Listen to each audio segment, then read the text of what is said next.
Jack's right eye was devoid of white, red, and sightless. He clung to the back of a dining room chair, and as his story progressed, his grip tightened as though it might try to escape. The clinical description of his son's horse-inflicted wounds was followed by absolute stillness. His wife came in from the unlit living room, stood to the right of her husband, her eyes fixed on me. I thanked them for the coffee, declined to join them for anything harder, and asked if there was anything else I could do. The husband's eye remained fixed on a place somewhere over my left shoulder. The wife looked to her husband and back to me. I took their silence as permission, said goodbye. As I drove past a picture window in the front of their home, through shifting fog and a light rain, I could see that Jack had not moved from behind the chair. I eyed the clipboard on the passenger seat and tried to make out the address of my next appointment, but I'd left a window open and the rain had smeared the ink. I pulled over to take a closer look at the ruined paperwork. The top sheet was illegible, and most of the subsequent pages were soaked through and inseparable. The last form had been spared. It was a family, the Robinsons, who lived near to the city where pastures and farmland gave way to suburbs and office parks. It was on my way home, and I decided to finish the day with them. The Robinsons, Justin, Marlene, and their 7-year-old daughter, Susan, had moved to the county 5 years ago from a town somewhere along the Texas-Mexico border. The family settled near Jacumba, Justin with the promise of a job as a ranch hand on a 20-acre spread 2 hours from the city. Susan had been injured in a car accident when Marlene swerved to avoid a fallen tree along the Cumier Highway and into an oncoming Border Patrol vehicle. She had been released from the hospital weeks ago, but hadn't made any of her rehab appointments. The hospital's calls were not returned, and this morning the county sent me. Most of my visits were with those too sick or too broken to make it to the hospital.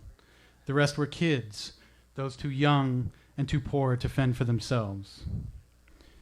Most of the streets in the Pinnacle housing tract, Nangbang Avenue, Trona Street, and Mulu Avenue, were named after my map had gone to press, and I couldn't decipher the handwritten directions the agency had given me the night before. I hadn't encountered a moving car since pulling off the highway.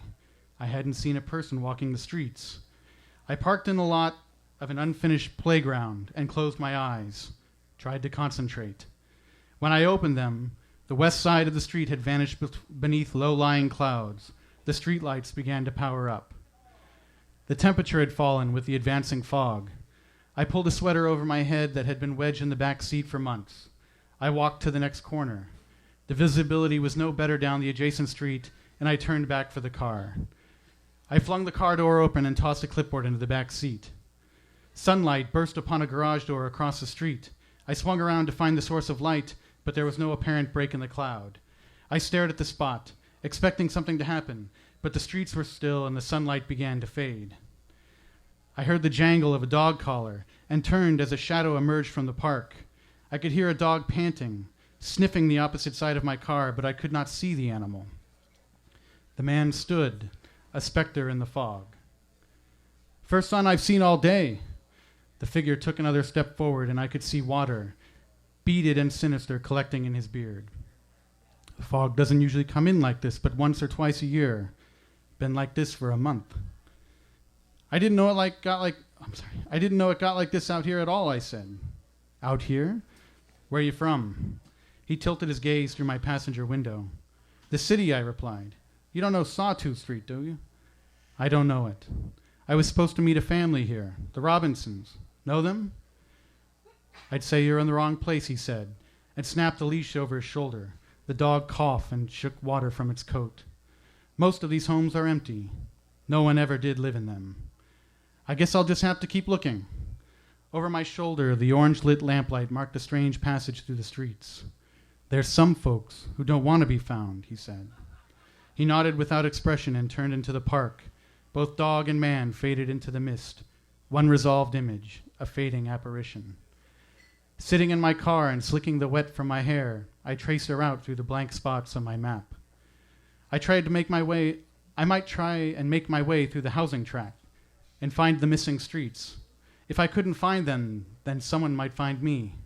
A friend who knew the Robinsons would draw a map and set me on course. There was nothing I could do for Jack's son. He was sure to die of his wounds. Those family whose paperwork was bleeding into the cushions of my back seat would not fare better. Sean Masterson.